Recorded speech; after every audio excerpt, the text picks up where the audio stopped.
ফাইটে যায়, ও জুতা ফাইটে যায়। এত ফেরাক মারলাম, লোহা মারলাম, আরো কত কি বেড়াইলাম। এত ফেরাক মারলাম, লোহা মারলাম, আরো কত কি বেড়াইলাম, তারপরে যে ছুটে যায় ফাইটে যায়, ওর জুতা ফাইটে যায়। দোস্ত কি করস?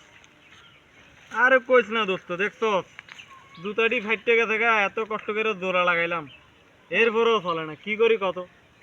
কি করস? দোকানে যাবি?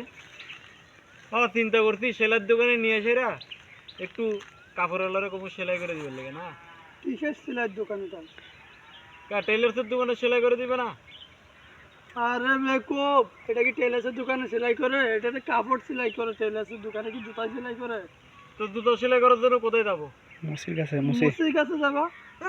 মুচির কাছে তো মোচ সেলাই করবে, জুতা তো আর সেলাই করবে না। আরে জুতা আমি টেলার্সের দোকানে যাব, ওকে বলবো সুন্দর করে সেলাই করে দাও তো, ও সেলাই করে না না না, এই মুসির দোকান বলতে জুতা সেলাইছে মুসির দোকানে। দূর, জুতা সেলাই যে মুচির দোকান কি পাবো? মুচির দোকানে মোচ সেলাই করবে, মোচ সেলাই করবে, আর জুতো সেলাই করবে কাপড়ের দোকানে। কারণ এখানে তো দেখা যায় না ওই মাইয়াকে কাপড় ছিঁড়ে গেলে সেটাও সেলাই, পুরুষ মানুষের কাপড় ছিঁড়ে গেলে সেটাও সেলাই। তো জুতোর দোকানে গেলে জুতো সেলাই করবে। এটা তো কাপড়, কাপড় আর জুতা পার্থক্য নাই। না না না, সেলাই এটা কাপড় আর জুতা না। আমি সেলাইয়ের দোকানে যাবো, থাক, আমি সেলাইয়ের দোকানে যাবো, সেলাইয়ের দোকানে যাই সেলাই করে নিয়ে।